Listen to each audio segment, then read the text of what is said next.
from Washington, D.C.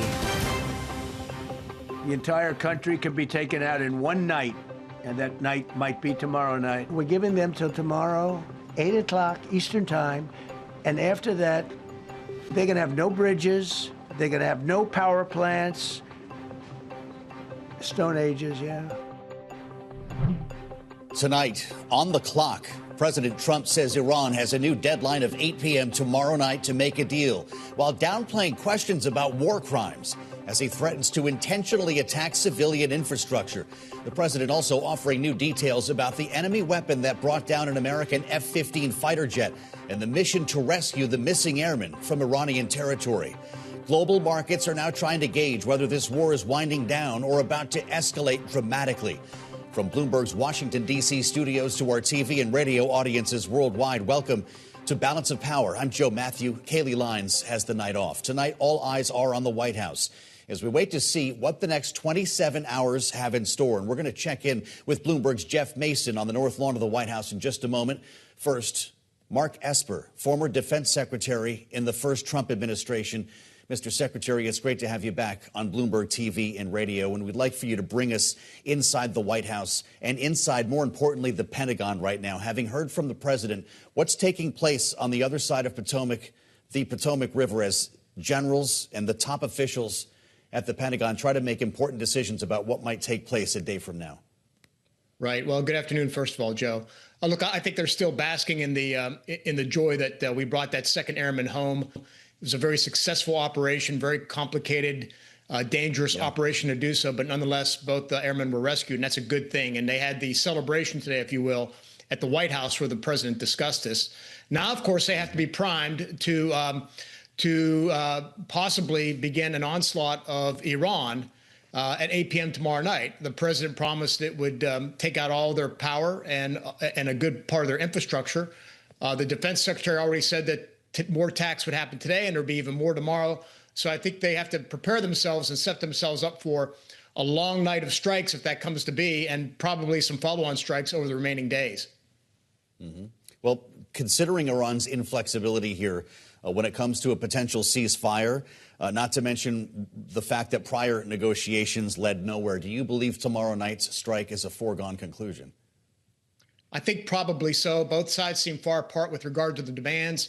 Iran has already rejected a 40-day ceasefire that would call on them to loosen their grip on the Strait of Hormuz. They, of course, want a permanent ceasefire, but they want other things as well. And look, I think for us, before we agree to a permanent ceasefire, we should not only demand the strait be open, remain open without any conditions or restrictions, but we still have to get nuclear inspectors back into that country. We have to get that 1,000 pounds of nuclear material out of the country. So I think if we're going to go back to our original aims, at least the basic aims of going into this fight, 6 weeks ago now, we have to deal with those two things. Well, let's talk about targeting and some of the decisions that will need to be made in the coming hours, presumably here at the Pentagon. There are questions about whether attacking civilian infrastructure amounts to war crimes. The president was asked about this today, whether it violates the Geneva Convention. And I realize that there are two sides to this coin, Secretary. There's infrastructure that is also being shared by the military. So how much of a scalpel can the Pentagon use right now in making that call? Yeah, look, I think they're going to have to go target by target, Joe, not just with the planners and the targeteers, but also with the lawyers. You know, clearly, if there's a power plant on a military base and it's supporting that installation and anything else nearby, it's a legitimate target. But as you get beyond that and you start looking at the impact on the civilian population, that's where it gets tricky, and you have to make those legal calls as to what is viable and what is not viable. And of course, I suspect the military lawyers are going through this. The CENTCOM lawyers who have to go through this as well are studiously studying it. And look, everybody's going to be watching very carefully what happens in the following days. And so we'll see how this plays out and what Iran claims, what video shows, and what actually happens on the ground. The president now looking ahead again to 8 p.m. tomorrow night. And from what he told us today in that news briefing, Secretary, this would be a roughly 4-hour operation. He said, we have a plan because of the power of our military where every bridge in Iran will be decimated by 12 o'clock tomorrow night. Every power plant will be out of business, burning, exploding, never to be used again, complete demolition by 12 o'clock. Is that about what you would expect following plans that you've seen or thoughts you've had about this operation? You know, Iran's a big country. It's about the size of Alaska, 92 million people. It's hard to see how we could do all that in 4 hours. I mean, the United States military is very, very capable. Of course, I suspect if they were going to try and do something like that in 4 hours, it would be a combination of not just manned aircraft, but also missiles, long-range missiles. The Israelis would be involved. This kind of takes you back to the old shock and awe campaigns, but I suspect it would take longer than 4 hours. And of course, you got to go back over the targets and do battle damage assessment and make sure you accomplish what you intended to do. So I think it'll take a little bit longer, but nonetheless, what really matters is the next day. And how does Iran respond? Does Iran respond defiantly through what they make official statements, through drone strikes against the Arab states or ballistic missile attacks on Israel, or maybe even further attacks on U.S. military installations and personnel? So I think what really matters is the next day. That will tell us indeed where things stand. And that will, in many ways, dictate whether this goes on for many more weeks or whether one side is blinking and wants to really stand down. My guess is it's going to go on. Interesting. I want to ask you about the rescue operation that you referred to at the top of our conversation. A truly remarkable feat for our military to get this second airman out of Iran over the weekend. The president today said that F-15 fighter jet was knocked down by a shoulder-fired heat-seeking missile. Do you suspect that was declassified before the president said it? And did we learn something new about threats to our F-15 fighter jets? Or as the president said, they just got lucky on this one? Yeah, I don't know whether it was classified or not. I think many of us suspected it was maybe what we call man pads, Joe, which is a man-portable air defense system, kind of like our Stinger system, which was used extensively, I think, we recall from the Afghanistan war most notably. But they're hard to target because they are man-portable. So it's not like it's on a large truck moving around or on some fixed launcher. So they can be quite dangerous, quite effective. They have a limited range. But in this case, if that is indeed what happened, it caught the aircraft off guard. And I assume that the Air Force, the Navy pilots will be much more careful with regard to this threat going forward, because, again, I'm sure Iran has a lot of these systems. They probably have teams out there on the ground defending fixed sites, defending other things. So it's just another threat that we have to deal with as we go into that country and strike targets. I guess one of many as well, with the Israelis now talking about 1,000 ballistic missiles still in their possession. I want to ask you about an interesting comment the president made in that news conference today. Maybe a moment of transparency, as he suggested there was internal pushback with regard to this rescue mission. Secretary, here's what he said. Not everybody was on board. Somebody else within... No, there was military people, very professional, that preferred not doing it. These two were totally on board, which was very important. If they weren't, I would have had a little difficulty. But no, there were military people that said, you just don't do this. Very professional, he said. It sounds like people he respects were pushing back on this mission. Does that encourage you to know that there was an internal debate, Secretary? And how often is the president hearing that kind of pushback? Well, I'm a little surprised by that. That's, it's kind of a first principle in the military, is that you never leave anybody behind. And if we indeed had a fix on this pilot, I doubt really anybody would say, no, we shouldn't do it. I think they certainly put forward the risks and talked about what could go wrong, that you could, lose more aircraft, that you could lose more personnel, so forth and so on. But that's kind of the risks we take in terms of retrieving down pilots. So maybe indeed that happened. We'll find out at some point in time. I'm sure a book will be written or something like that. But nonetheless, I think he made the right decision in terms of sending the rescue force forward to recover that pilot. If we do go for this full-on attack against the country's infrastructure, as the president said, bridges as well as power plants. He's also referred to desalination plants. You've made clear it could take some time. We're talking about an across-the-board exercise here, from the carrier strike groups. We're talking cruise missiles, aircraft. You mentioned the Israelis. What other weapons might we employ? Could there be B-2s in the air right now? Well, I suppose we use the full panoply of aircraft we have: B-52s, B-2s, B-1s, long-range missiles, air-launched cruise missiles, long-range strike missiles. We could use our own drones, for example. You could use attack helicopters and A-10 close air attack systems. in the nearer targets that, are along the Iranian coastline. And then, of course, Israel will have its share of targets as well. So, I mean, that's if you want to do it, a lot, as much as you can in one night, you would throw everything at it, which would mean that you'd be standing down for some point over the next 12 hours. So those crews could get some rest, do some planning, and refit their aircraft to kind of do a nighttime strike. So you would throw indeed everything at it that you have. It's great to have you back, sir. Mark Esper, former defense secretary in the first Trump administration. We thank you for the insights. We turn now to Bloomberg's Jeff Mason, who is at the White House on the North Lawn as we speak. Jeff, great to see you. The president was asked directly today if he is winding down the war or escalating it. His answer was notable. He said, "I don't know." What does that tell us about the confusion with the mission itself or the messaging?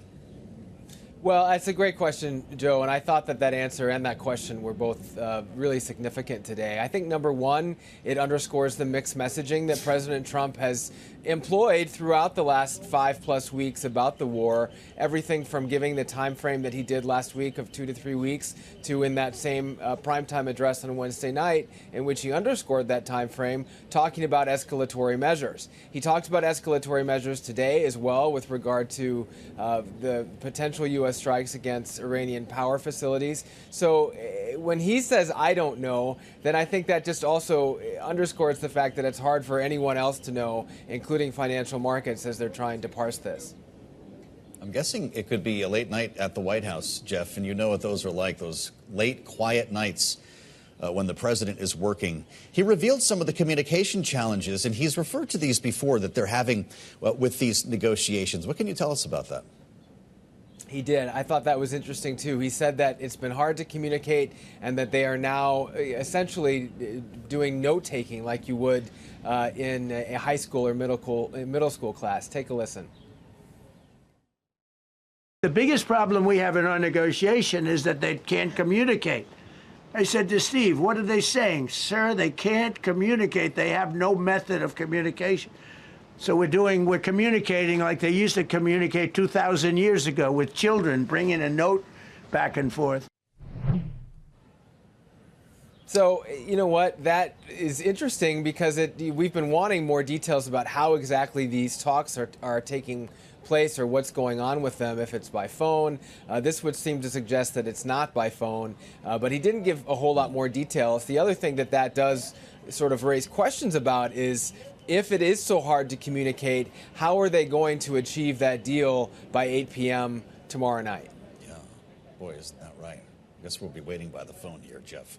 It's great to have you. Jeff Mason reporting live from the White House. Thank you, as ever. And following that news conference, crude oil moved higher as the president's threats of escalation overshadowed hopes for a ceasefire. Let's turn now to power moves with Bloomberg's Romaine Bostick, who's live at Bloomberg World Headquarters in New York. It's great to have you back, Romaine. What are you looking at? Yeah, great to be back, Joe. You actually did see some of that sustained moves in the broader equity markets here on this Monday. Remember, we had that big rally last Thursday, and that could have carried over, last Tuesday. That carried over into Wednesday, into Thursday. We had the holiday on Friday, and investors came back today. 4 straight days now of gains for the S&P 500. And to give you an idea of just how choppy this market has been, 4 straight days of gains. We haven't actually seen that in the S&P 500 since late January. And it's a curious move, too, Joe, because over that same stretch higher, we've also seen oil prices move higher. Of course, that big surge that we saw last Thursday, that continued into today. WTI prices and Brent crude prices still hovering around that $110 to $111 a barrel level, a level that a lot of folks now are saying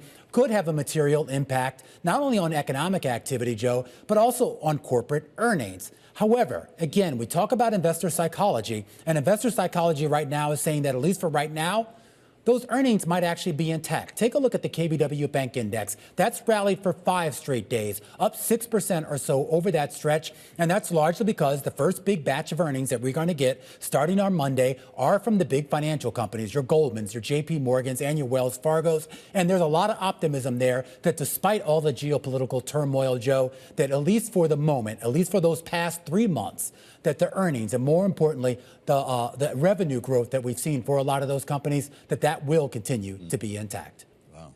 I can't believe it's almost earnings season again. Tell me. Romaine, big news from Medicare. I learned it on your program, actually, and it was a big mover after the bell. What should we know? Yeah, I mean, the new Medicare rates are being published for 2027, 2.5%. That may not seem like a lot, but remember, these stocks got hammered in January when a proposal was floated to raise the rates by nothing, basically 0%. So this is basically a huge improvement over what the market had expected. The numbers you see on your screen right now, 13% jump for Humana, 10% jumps for some of the other stocks. Those are all the moves that we've seen in the post-market trade on the back of this idea that at least the worst case scenario of a 0% increase on that Medicare reimbursement rate will now be about 2.5%. The one big asterisk, Joe, we should point out is, remember, last year for 2026, those rates were 6%. So this is actually a drop in the reimbursement rate, but again, not as bad as what investors had feared, and now clawing back some of the massive losses that we had seen over the last couple of months, where most of those names had dropped 10 and as much as 20% over that stretch. All about expectations. Really something, Romaine. Thank you. Bloomberg's Romaine Bostic in New York, here on Balance of Power. Coming up, the economic impacts of the U.S.-Iran conflict. We'll discuss the potential implications with Joe Lavorgna. Former counselor to Treasury Secretary Scott Bessent is with us next on Balance of Power on Bloomberg TV and radio.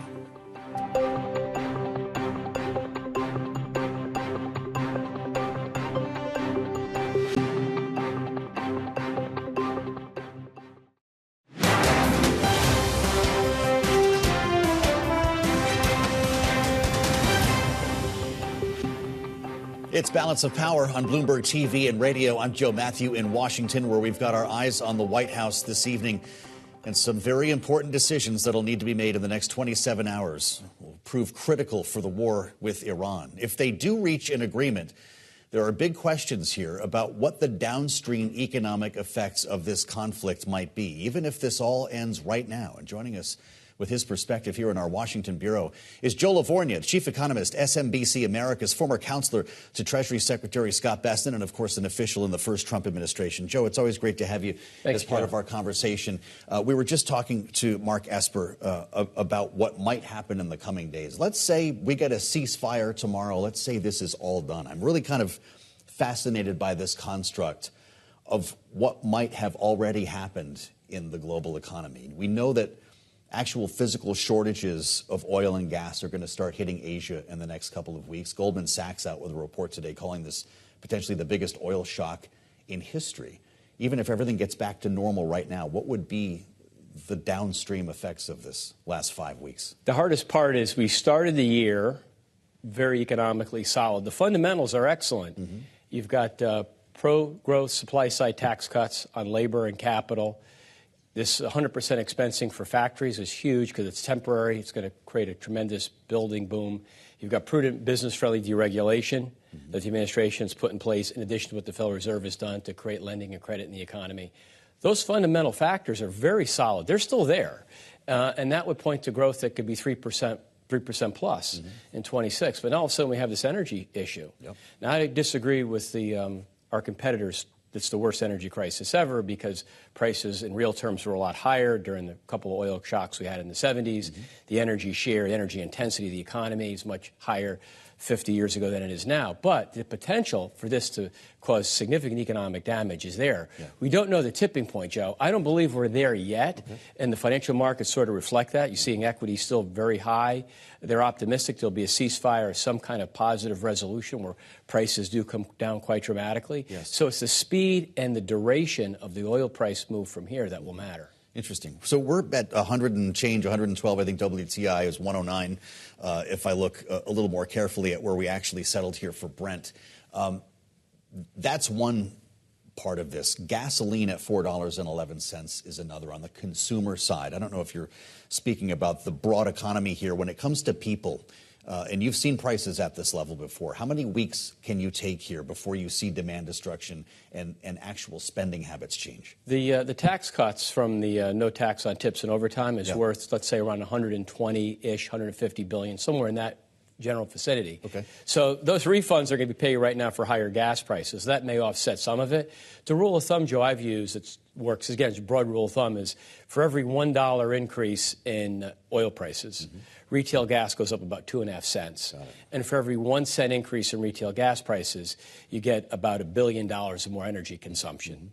So what that means is if oil, in simple terms, goes from 60 to 100, it's about a $100 billion tax hike. That $40 increase is about a $100 billion tax hike. So now we're at 113, we go to 120. I don't think we're at the breaking point now, but as economists will tell you, you get these nonlinearities where things look okay, it's bending, but then it breaks. We're not there yet, but if we're at 120 for a couple of months or get to 140 for a month or two, that's going to pose some real economic headwinds. That's a potential game changer. We're already hearing about energy surcharges from the likes of Amazon and others. Romain just reminds us that earnings season's about to start again next week. Do you worry about the psychological impact of these conference calls talking about new charges, whether it's airlines, shipping, or anyone else? Right now, I mean, this started at the end of February, so we're going to see the effects in the March CPI data. We'll see it more noticeably probably in the April data. We might see it in the April retail sales and potentially hiring data. It's not going to surprise people with the Q1 earnings because it's kind of rear view mirror at this point, most of it. But again, it's going to be kind of like what happens in the next 27 hours or 36 hours, and then what happens next week. And then again, as you said, you've got this 2-week-ish window where there's a lot of oil supply that's on the market that's going to be absorbed in the countries that need it. Like, there's just a lot of unknowns. And then you do worry at one point, especially with the AI and the fact that jobs, I would argue we're going to turn up in 26. Now we don't know where they're going to go. They could go down. The demand destruction caused companies to pull back. So I'd be watching jobless claims very closely to see if that trend stays low. I'd be watching consumer confidence, consumer sentiment. Is there a break there? I'd be looking at weekly retail chain store sales. I'd worry less about what companies say for Q1, and even not so much what they say about Q2, because it depends. Where's oil this quarter? Where's retail gas prices? We don't know the answer. We just don't know. We don't know the answer. Did anyone ever consult you at the Treasury about the economic impact of an event like this, whether it were Iran or any other country? Well, when I've been out a month, Joe, so I kind of missed it. So I'm sure if I was there, the answer would be yes. But there's a lot of great people, and they're doing a lot of good analysis. I just wondered how long-running that conversation may have or may not have been. My guess is it's been happening recently, but there really wasn't much of an effect while I was still there. Sure. Got it. So, last question for you. I've got to touch on the Fed while you're here and what Kevin Warsh must be thinking. There's talk of him getting a confirmation hearing this month. I don't know if that actually takes place or not. This, I guess, will depend on Department of Justice and so forth. Once he's in front of senators, how difficult will it be for him to set a way forward with this much confusion here? When you're looking at the job market, we had this stronger than expected report last week. You're also looking to potentially deal with the inflationary impacts of these energy prices. What does he say? Kevin, two things about Kevin. One, he's very smart, and I think he's very good with people. And I think he'll be a great Fed chair. He'll know how to work the committee to develop a consensus, somewhat like Jay Powell has done. The economic environment right now, as we're talking, Joe, is very uncertain. Even doves, though, like Chris Waller, who's had a fantastic call on the economy for all the right reasons, has still we've got to sit and wait. So in that regard, my guess is Kevin Warsh will say the same thing. We need to wait and see what happens, because when oil prices move up significantly, you get these second and third order effects where inflation expectations could become unanchored. If you ease rates to offset the demand shock and then prices fall, then what do? You have to then hike, reverse. So it's much trickier than if you're looking at, say, like a tariff, which is a one-off adjustment, so to speak. But he will be confirmed at some point, I hope sooner than later. So you'd hold off. You can't tell Trump that, no, can you? Well, I can now. I'm not in. I can't. I would say. The benefits of being a And the markets, foreman. Joe, as you know, you could go to your Bloomberg page and see the markets properly are expecting Fed easing to be pushed further out, and for good reason. It's great to have you back. Thank you, Joe. That's Joe Lavorgna, of course, SMBC Americas, just out of the Treasury Department and with us here on Balance of Power. This is Bloomberg TV and Radio.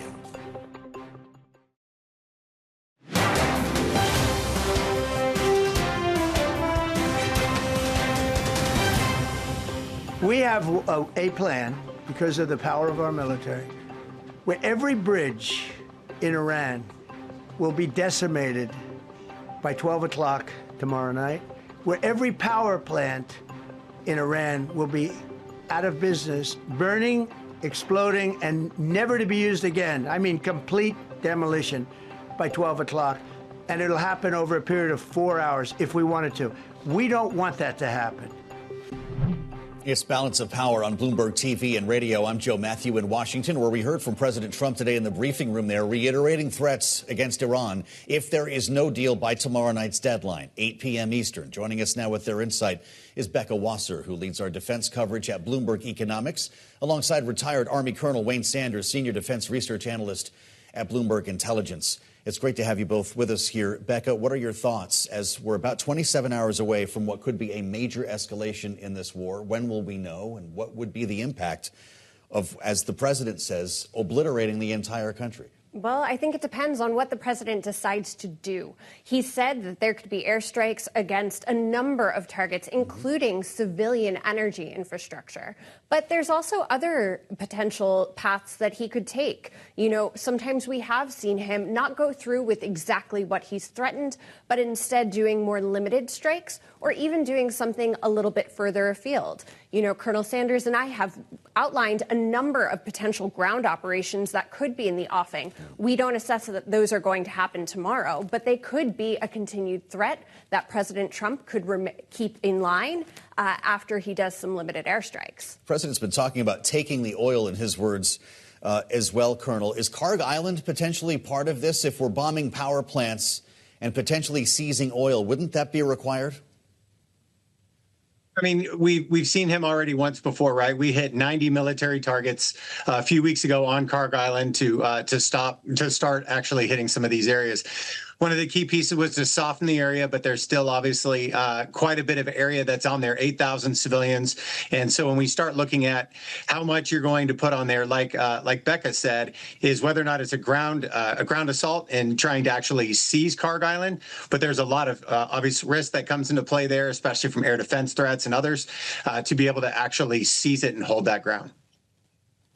Interesting. I want to ask you both about the rescue mission that took place over the weekend. Truly remarkable story, a harrowing tale, as we have all been learning from different media outlets. And now today, the president himself made clear that that F-15 fighter jet was shot down by a shoulder-fired, heat-seeking missile. Becca, how great of a threat is that to our airmen, or did Iran, as the president say, simply get lucky? It can be a mix of both.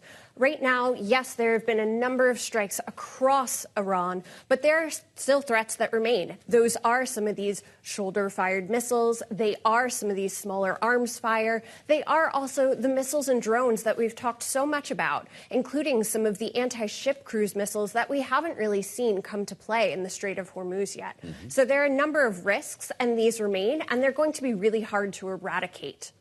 Really fascinating tale being told as well here, Colonel, about the way we got this pilot out. The CIA managed to locate this individual very early on, knowing that there was very little for this person to work with, having been injured after ejecting out of an F-15 fighter jet. We committed hundreds, according to the president, hundreds of troops to rescuing this individual. How unique was the operation that we used? I don't think it's so much it was unique, except for the fact that when you look at the amount of military capability that you put on there, actually goes to show what type of threat we think that we're facing, right? Becca and I have had this conversation about that asymmetric capability and asymmetric threat. So the amount of shoulder-fired missiles that could be in play in this area obviously affects whatever type of military operation you're trying to put on there. If you're dealing with rotary wing aircraft like the Apache or the Jolly Green 2, as the president talked about today, you know, those are threats, because obviously the slower that you go, especially if you're trying to put yourself in between you and the soldier that you're trying to rescue off the ground, that obviously puts you at risk. So the amount of overlapping fires that you saw between drone aircraft as well as fighter aircraft and rotary wing to be able to provide support and close air support during that rescue operation just goes to show how much President Trump is really trying to show that if anything happens to any U.S. service member, they're going to be taken care of. This is a mission that came complete with a CIA diversion operation, Becca. As we've been reading in the New York Times, the Washington Post, they actually tried to make it seem as if the pilot had been found and was being taken out by ground. Really interesting. Senior administration official in the New York Times declining to describe exactly what piece of technology the CIA used to locate the airmen, but said the equipment used was unique to the agency. How does that strike you? Well, I don't quite know exactly what they're referring to there, but there's a number of different technologies that are used to ensure the safety and security of U.S. service members. And one that we heard a lot about during this press conference was what we often refer to as a Blue Force tracker, that ability for folks to actually know where the airman was, the ways in which he was using it to communicate, and it's almost that tracking mechanism. And that has saved his life, and it's also saved countless of lives. Fascinating. Becca Wasser runs our defense coverage at Bloomberg Economics, and retired Colonel Wayne Sanders, senior defense research analyst at Bloomberg Intelligence. Thank you both for the insights. To the other major story that is unfolding right now. The NASA crew of 4 astronauts on Artemis 2 have traveled farther in space than anyone in history, as the group's spacecraft now hurtles towards the dark side of the moon for an historic flyby. Just over an hour from now, that spacecraft will experience a communications blackout with mission control as it goes around the moon. Joining us now with his insight into the mission, Chris Hadfield, retired Canadian astronaut, former commander of the International Space Station, also the author of 5 books, including his latest, Final Orbit. Mr. Hadfield, welcome. It's great to have you as part of our conversation here on Bloomberg TV and radio, and I'm wondering what you imagine is going through the minds of these astronauts right now, how much stress is being felt inside that capsule, and what it's like, what's unfolding as we speak.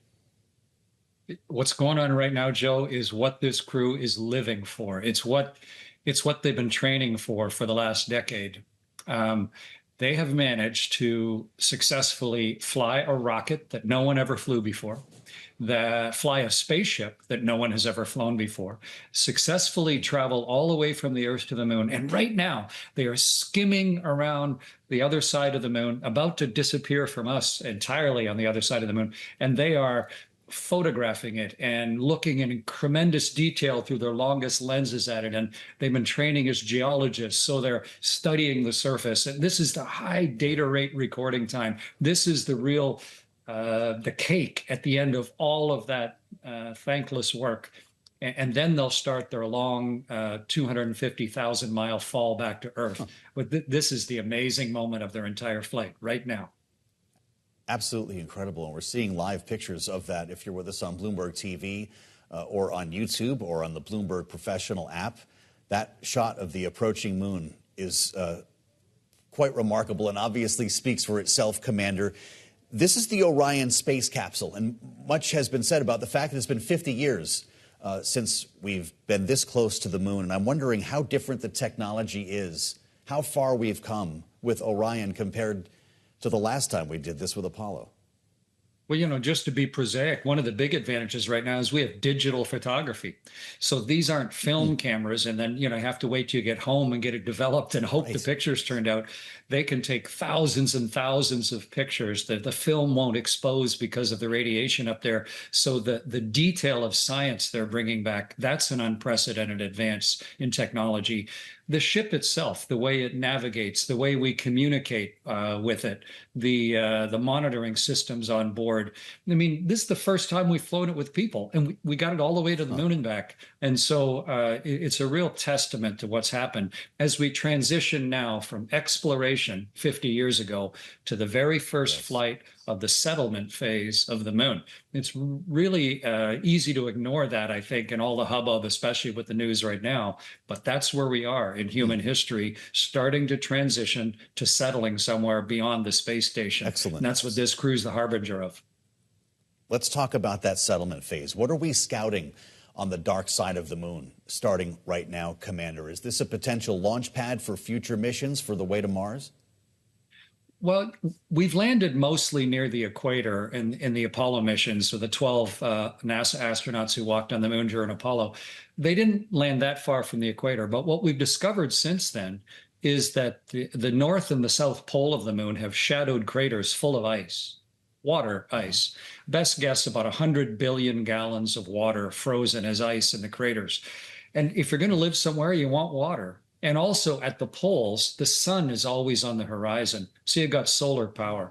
So one of the things this crew is observing is not just the amazing, geology of the moon and the history of the moon, which is really the history of the Earth, because they're so closely tied, but also what the conditions are going to be like at the poles. And the first landing site, the first place that we're going to live, will be near the South Pole, where we have naturally occurring water and we have power from the sun.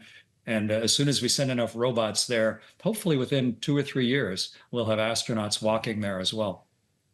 This is great. The commander is really helping illustrate how important this overall mission is and why this leg is so important. And I would love to hear from you on this before you leave us. The political appetite to see this through, the trajectory that we're on right now would bring humans to Mars long after this administration, Commander. How do you keep the interest, the money, and the passion behind this operation? I think a good example is Antarctica. No one had ever been there until the late 1800s. People were dying all the time trying to get there. But then we decided collectively as a planet, multiple countries, that we should settle Antarctica differently, and we should do it cooperatively, and we should do it for the long term. And I think, with any luck at all, will be the future of the moon. Just look at how we govern Antarctica and how we share the territory there. And I think that's where we're headed on the moon. I mean, I'm working with King Charles on it and the Open Lunar Foundation, looking at what the rules are going to be, how we're going to settle there, how we're going to resolve our differences, and how, as you say, we're going to maintain the will to do it. But we've done it on Earth. And the moon is a whole new continent to explore. So I'm optimistic about it. A new continent. I like that. Because Artemis emerged out of a number of started and aborted American projects in space. We all remember Constellation, and I just wonder, Commander, what this one will look like 5 or 6 years from now. We have a brilliant administrator for NASA right now. He's a private astronaut, but he's commanded 2 spaceships and done a spacewalk or 2. His name's Jared Isaacman, a tremendous guy. Yes. Self-made, but also brilliant and very high-minded and far-thinking. And he's an enormous asset for everyone right now in providing that impetus of what our future ought to look like. And I think it's necessary to include as many countries as possible so that as each country goes through its political cycles, they aren't just whipsawed by the puts and takes of those. Much as the International Space Station, despite its complications, has endured and succeeded for over 30 years. And there are a bunch of people living up there right now. And so go from Earth, Antarctica, to the International Space Station, how we've done that, and take those ideas to the moon and find a way to make it part of the human experience. And the guys today, they are the pathfinders for that. And I can't wait to see the detailed imagery that they're taking out the windows right now. Well, your passion is contagious. I could talk to you about this all day. And if you think you recognize the commander, you probably do. This is the man behind the only music video, I believe, that was ever recorded in space, right? David Bowie, Space Oddity. I can picture you right now spinning the guitar, Commander. And I'm wondering, as you consider that, as we move forward in space and the poetry around all of this, would you go back? Do you wish you were on board? You know, about a half hour ago, the crew named a new crater on the moon after someone, and it was the wife of the commander, of Reed Wiseman. She died of cancer about 5 or 6 years ago while the crew was training. Yeah. And watch that video if you get a chance today. Take a minute and listen to that little outpost of humanity. Get a feel for what it's truly like to be an explorer on the edge of the human experience, and the way that they both were joyful and incredibly sad at the same moment, marking where we are in history and what it means for them. And yeah, I'd love to be part of their crew, but I think everyone can be part of their crew if they watch that little video and share in what it's really like to be exploring the universe in person. That's really wonderful. I don't know what you're playing these days, Commander, but you're more of a Bowie fan or a Pink Floyd fan? Everybody ought to be both. If you aren't, you're missing the boat. But it's a great day for Dark Side of the Moon. I agree that. Well, it is. Chris Hadfield, the former commander of the International Space Station, author of Final Orbit. Thank you so much for being with us. Coming up, why President Trump is threatening to jail a journalist who reported on a missing American airman in Iran. Our political panel standing by with a lot to discuss. Rick and Jeannie are up next, only on Balance of Power on Bloomberg TV and radio.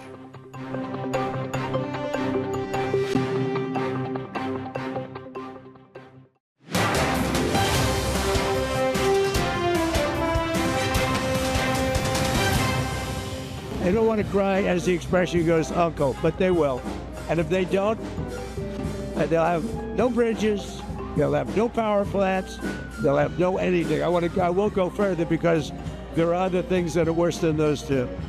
And we might have, well, the thing, if I had my choice, what would I like to do? Take the oil, because it's there for the taking. There's not a thing they can do about it. Unfortunately, the American people would like to see us come home. If it were up to me, I'd take the oil, I'd keep the oil, I would make plenty of money. It's Balance of Power on Bloomberg TV and radio. I'm Joe Matthew in Washington, where we heard from President Trump this morning at the annual White House Easter egg roll. We did not add that music. That was the president's own Marine Corps band and the stylings of Stevie Wonder, which made for a bizarre scenario to be talking war and his plans for the country's oil. Joining us now, our political panel, Bloomberg Politics contributors Rick Davis, Republican strategist and partner at Stone Court Capital, alongside Democratic analyst Jeannie Shanzano, democracy visiting fellow at Harvard Kennedy School's Ash Center. Great to have you both here. I didn't know if maybe the president would bring some live music into the briefing room, but we never got quite that far. Rick, what do you think about this moment in time? We're less than 27 hours away, and Mark Esper just told us this is probably a foregone conclusion. We're blowing up the plants and the rest. How about you? I can't imagine a scenario where the president does walk back his threats to Iran right now. I mean, it's 16 hours away, or 26 hours away. A lot can happen in that period of time, but the president's made this threat now for some time. He's gotten no positive reaction from the other side. It's almost like he's just negotiating with himself at this point. But one of the things he did say, which I thought was interesting, is, we can blow up the bridges, we can blow up the power stations, but I'm not going to take the oil. Well, that would require ground troops. So if I were analyzing sort of the code between what he's saying, I'm seeing no ground troops, but a lot of air bombardment. Okay, interesting. Jeannie, there have been questions, and the president was asked them today in the news briefing about the Geneva Convention and what would be considered a civilian target, what might be considered a shared target if it's a power plant, for instance, the military is using or beyond. Is this administration sensitive enough to be using a scalpel in targeting these installations tomorrow, or is everything up for grabs? Listening to the president's rhetoric, it sounds like everything is up for grabs. Of course, there is a military who's got to execute these orders, and they are very cognizant of the rules. So I hope that that is how they move forward. But, if we can just think back about red lines, Joe and Rick, I counted. We have 5 blown red lines since March 22nd. Now, I tend to agree, oddly, with Rick, that I can't imagine a world in which he backs down this time, but he's done it 5 times in the last 2 weeks, where he said, basically, I'm going to blow you to smithereens, and I give you 48 hours, and then the 48 hours comes and goes, and he does another 5 days or another 10 days. So I think we have to keep open the possibility that he may come and say something has changed, and he is going to give them extra time. I think that is a possibility, at least I hope it is, because if he does what he is threatening to do, I defy anybody to explain to me how that gets us closer to getting an open Strait of Hormuz. It will not. That is not how the Iranian regime works. They will be more entrenched and more of the belief that the one thing they have going for them by way of leverage is the strait, and they will not find a way to get it open. So I don't see how this helps us. Sorry, Jeannie. We ran a red headline today on the terminal when the president made clear that an open strait is part of a deal. He said free traffic of oil in Hormuz must be part of an Iran deal. And, Rick, that's a lot different than the strait's going to open naturally, as he said last week. Did he hear from oil companies on this? Yeah, I think one of the things that we've seen is a migration of his ideas on why he even got into this conflict to begin with, what he was trying to accomplish, and how do you get out of it, right? And every day there seems to be some new incarnation of that. There's no question this is a freeing up a little bit of this idea of how do you get to a point where you can open up the Strait of Hormuz. And obviously that's been the dictation he's been given to Tehran, that they've got to open it up or they're going to get bombed. Yeah. So they're not going to open it up in the next 24 hours. They're making an argument almost implicitly that we're letting more ships out as long as they pay us, which is a bad habit to get into. That's not an open Strait of Hormuz. Rick, what do you think of the rhetoric that we've seen specifically in the Truth Social post the last 2 days. You go back to Easter Sunday. It was actually Saturday when he first said, "Glory be to God." And then it was on Easter morning, and the post I can't read because of all the F words and the rest. "Praise be to Allah." Is this some sort of trolling? What's he getting at? You see headlines that he's promoting a holy war. Yeah, I don't think this is accidental. And this administration has really been fueled by Christian nationalism since its inception, right? I mean, part of the campaign that he ran to be president was to stoke the flames of Christian nationalism all around the world, not just here in the United States. And, of course, his friend, Viktor Orban, who is also on that program, we've now dispatched the vice president to go and try and save his electoral prospects. So I don't think this is accidental, and I think he's trying to find ways of reconnecting with his base. This has been a base war.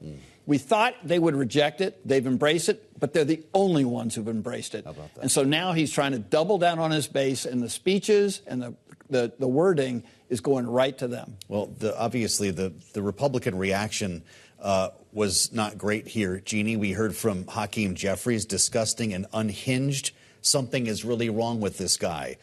Chuck Schumer, after the post on Easter, said that the president was threatening possible war crimes and alienating allies. How should we interpret this kind of language when it involves religion? Yeah, we also heard from some people on the right. We heard from Marjorie Taylor Greene. We even heard from Candace Owens, even though some of her commentary is always anti-Semitic and deplorable in that way. I look at it from a question of effectiveness. And I agree with Rick. This is a base play, but it is not an effective strategy to doing what he needs to do, which is to get the Strait of Hormuz open. And that is the problem here for Donald Trump. He can say all these things, these deplorable, really vulgar things on Easter morning and on Passover, and yet to what effect? He needs to know his enemy. This is going to entrench the Iranian regime, not move it to open the strait. And that's the problem he's facing. One more piece of news from the president today. He says, they will find the leaker, I guess, who planted the story about the pilot, the original pilot being found and rescued. He also wants the reporter, Rick, to find the leaker. He said, "We shall." That's a sick person. The person that did the story will go to jail if he doesn't say. Is this something that he means? Yeah, I don't doubt that threat is a real threat coming from the president, who's intimidated corporate America into, using the regulatory system. So why not try to do the same with the communications system? Look, I think that the reporter, whoever it was, probably should have checked in with the authorities before printing the story, because anytime you put a service personnel at risk, it's not worth the ink. And so maybe this is just a lesson for them in the process of trying to help out our military. Well, this is another to be continued. We're going to have quite a day tomorrow. Thanks to Rick Davis and Jeannie Shanzano, Bloomberg Politics contributors, for setting us up. And check out the Washington Edition newsletter on the terminal and online. 26 hours to go. I'm Joe Matthew in Washington. This is Bloomberg.